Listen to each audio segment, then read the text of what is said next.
in a few minutes, the Senate will vote on whether to put somebody who's up to their eyeballs in tax scams, corruption, and cover-ups in charge of the IRS. This ought to be an easy no. It is one corruption bombshell after another with the former Congressman Billy Long. Fake tax credits, scam tax advice, shadowy political donations that went straight into his pocket, promises of personal favors, no-show jobs with high-paying federal salaries. Yesterday came the latest revelation. My Finance Committee staff investigators have determined that Long appears to be implicated in a major bribery scheme in his old congressional district. The scandal unfolded while he was in office. 12 people in Missouri and Arkansas pled guilty or went to jail when these crimes were prosecuted. It was a criminal case the size of the Ozarks. Court documents identified him in one guilty plea as, quote, U.S. Representative number 1, unquote. That's the guilty plea of a man named Donald Andrew Jones, D.A. Jones. Jones's prosecution involved kickbacks and other illicit payments, a network of executives, and the misuse of charity funds in Springfield, Missouri, his hometown. The Justice Department's summary of the case describes, and I quote, payments routed through different business entities or lobbying firms as well as D.A. Jones's advocacy services, including direct contact with elected and appointed public officials, unquote. The guilty plea describes multiple communications in which Jones said he interacted with Billy Long, U.S. Representative number 1. It includes discussions of services performed by Long's office. It includes descriptions of interactions with Long's top advisor. It includes Jones directing political donations and offering to hand-deliver a check to Billy Long to guarantee he was immediately aware of the money's source. For his role in this bribery scheme, Jones got a prison sentence of 1 year and a day behind bars. The Finance Committee held Billy Long's nomination hearing a few weeks ago. I asked several questions in writing about this matter that were informed by certain reports brought to my investigations team.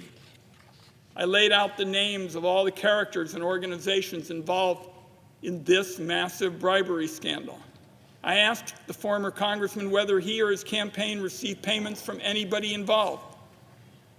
I asked whether he was an unindicted co-conspirator in a federal criminal case involving any of them. I asked whether he was ever interviewed by federal prosecutors or law enforcement agents in relation to this criminal investigation. I asked if he ever acknowledged to the Department of Justice that he received bribes from individuals involved or if he struck any kind of cooperation agreement to avoid prosecution. I asked whether his decision to leave Congress in any way related to his involvement in this investigation or a condition to avoid prosecution.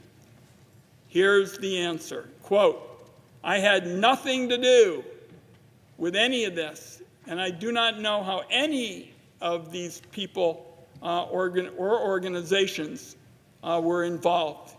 He said particularly, I do not know any of these people or organizations. Colleagues, this is just impossible to believe. We're talking about a major bribery scandal that unfolded in Billy Long's hometown. Not even on the other side of the district. He's implicated in a guilty plea as U.S. Representative number 1. The idea that he doesn't know anybody involved is just absurd. I'm convinced, colleagues, there's more to this story. Senators ought to ask themselves whether they want to be on the record supporting this nomination when the rest of it comes to light. And in my view, this nomination should never have come to the Senate floor. Billy Long never did any serious legislating on tax issues.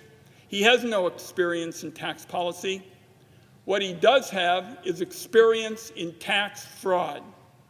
He left office in 2023 after an unsuccessful Senate campaign. He went straight into the tax fraud industry. He teamed up with a bunch of sketchy operators selling tax deals that were sleazy at best. He got paid to promote fake tribal tax credits by a firm called White River Energy. Neither Long nor White River can tell us what tribe they acquired these so-called tax credits from. The IRS confirmed to my staff that the credits were fake, and they said that the promoters of them could face prosecution. The same day, a Bloomberg News article exposed this scheme, December 19th, just a few days after Donald Trump announced Long's nomination. The CFO of the company got on a call with investors and told them they'd soon have friends at the IRS to clean up their mess. My investigators obtained the audio. We've got it on tape. Not long thereafter, White River executives started cutting checks to Long's failed Senate campaign that had ended years before. Between the donations and others that poured in after his nomination went public, Billy Long was able to stuff $130,000 into his own pockets by repaying his personal campaign loans. Now he's refused to answer any questions about this scheme and his role in it. If that's not enough to oppose this nominee, let me talk briefly about the Employee Retention Tax Credit. This was a small business rescue program Congress created during the depths of the pandemic. But after it expired, the scamsters came in. They turned it into a fire hose of fraud. Billy Long must have seen an opportunity, and he used his credibility as a former congressman to sling these tax credits to anybody who'd listen. We have him on tape saying that everybody qualifies for the ERTC. That's a lie. He bragged about getting money for a funeral home, even though the pandemic was a boom time for that kind of business due to the number of Americans dying of COVID-19. Finance Committee investigators obtained another recording, this time of an executive at a firm called Appreciation Financial that sold the scam-ridden tax credits. He said he made the congressman his guest to the inauguration earlier this year. He said they had dinner and spent a few nights together. His exact quote on the subject of IRS enforcement around employee retention credits is, and I quote, "We could be worried about promoter audits now, but we don't have to worry about any of that with Billy coming in." I asked Long about this at his nomination hearing and in written questions, whether he knew this executive and what he'd promised him. There was no real answer either time. Now, colleagues, I'll say it again. That ought to be enough to vote down this nomination. But if you want more scandal, let's talk about no-show jobs at the Office of Personnel Management. Back in March, Mr. Long was made a senior advisor to the director of OPM. Our staff asked Mr. Long in a due diligence meeting what his responsibilities were there. He picked up a recent OPM press release, read it word for word, and then said he worked on it. When asked for additional detail or more example of his duties, he mumbled a few things about retirement and proofreading. No other information. Now, the congressman's a talkative guy. His brevity on this subject speaks for itself.